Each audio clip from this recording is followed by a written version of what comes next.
have you ever sat down at a restaurant in America, opened the menu, and understood absolutely nothing? Oh, yes, that was me. I opened the menu. I saw words, many words.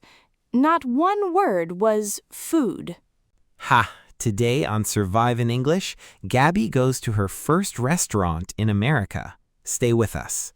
Hey everyone, welcome back to Survive in English. I am Chris, and this is Real English for Real Life.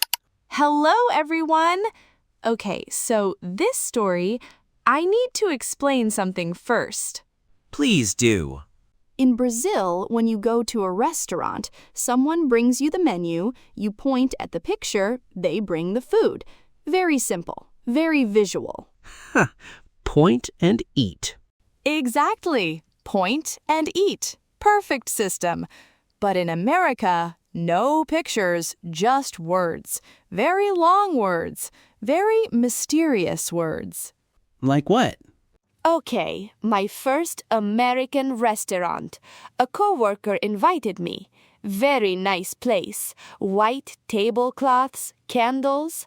I thought, okay, Gaby, you are a professional now. You have a job. You can do this. Love the confidence. So we arrive. A man in a very nice suit comes to us, and I say my first phrase. Can I have a table for two, please? Oh, perfect. Can I have a table for two, please? Simple, polite, and exactly right. In America, you always tell the host how many people are in your group first. Yes, and he smiled. He took us to a beautiful table. Candles, flowers, very romantic. My coworker looked at me, I looked at her, we both laughed. Ha! A little too romantic for a work dinner? Just a little, but okay. We sat down, and then the waiter came, very fast, very confident, and he started talking about specials. Daily specials, chef specials, special specials. I had no idea what he was saying, so I looked at him and I said, "Can I see the menu, please?" Ha! He was telling you the menu and you asked for the menu. I know, but Chris, I needed to see the words. My ears were not working that night. That is so real. And you know what? That phrase is perfect. Can I see the menu, please? Never be embarrassed to ask. That is what the menu is for. He brought the menu, very beautiful menu, very thick, like a small book. I opened it, and Chris, I want you to imagine something. I am imagining. Page 1, appetizers. I did not know the word appetizers. Page 2, entrees. I did not know the word entrees. Page 3, sides. I did not know the word sides. Every page was a mystery. Ha! The menu was a novel and you had not read chapter 1. Exactly, a very expensive novel. So I looked at the waiter and I said, "What do you recommend?" Oh, that is such a smart move. What do you recommend for 4 words that solve every menu problem? Because the waiter knows the menu. You do not. Let him do the work. He said the salmon was very good. I knew salmon. My husband makes salmon. I said perfect. And then my coworker ordered something with a very long name. And I thought, okay, I need to be brave. So I looked at the waiter and I said, "I would like to order the salmon, please." I would like to order. That is the most useful phrase in any restaurant. It is polite, it is clear, and it works everywhere. Fancy restaurant, fast food, cafe, everywhere. The waiter wrote it down, and then he asked me something, very fast, something about how I wanted it cooked, rare, medium, well done. And I thought, rare means not cooked. I do not want not cooked fish, so I said, well done.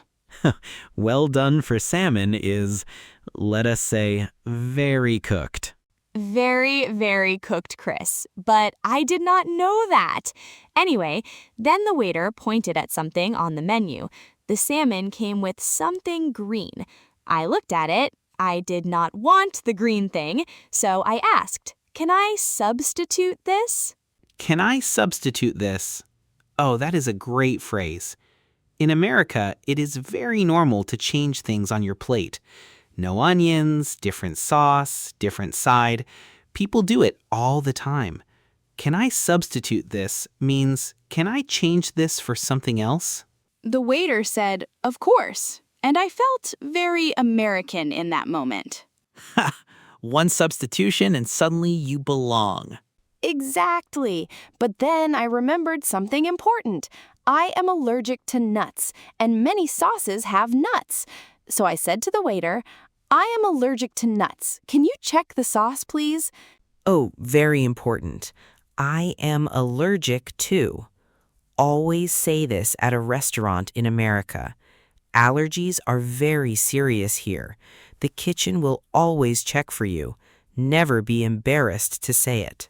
He checked. No nuts in the sauce. Perfect.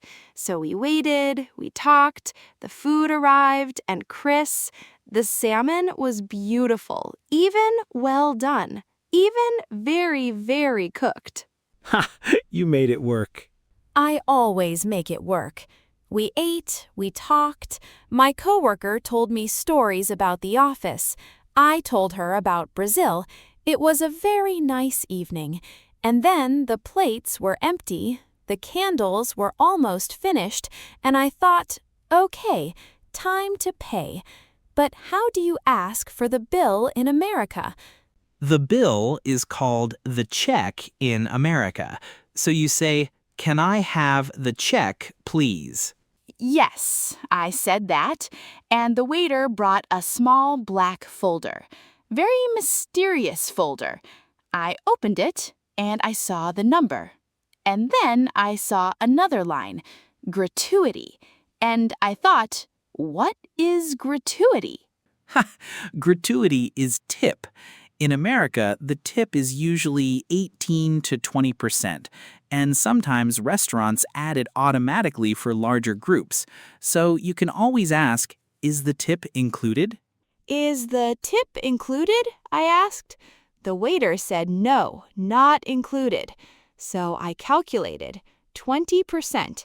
My brain was not good at math that night, but I managed. Ha! Math in a second language is its own challenge. It really is.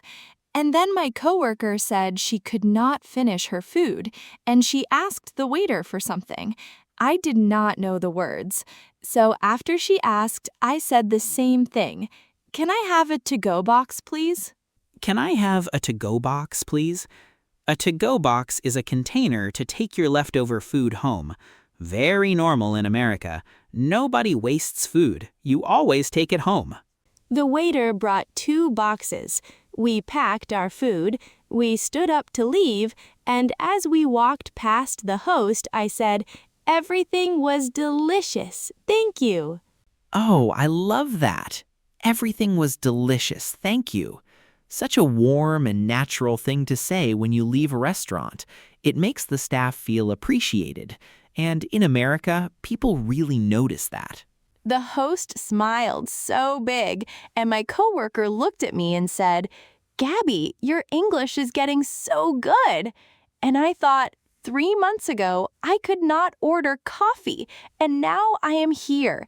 Candles, salmon, to-go box, full experience. Full American restaurant experience. You did everything right, Gaby. I really did, and the salmon was actually very good, even very, very cooked. Ha! That is the spirit, and that is the whole lesson today. You do not need to know every word on the menu. You need the right phrases to navigate the experience. Ask what you need, say what you feel, and always take the to-go box.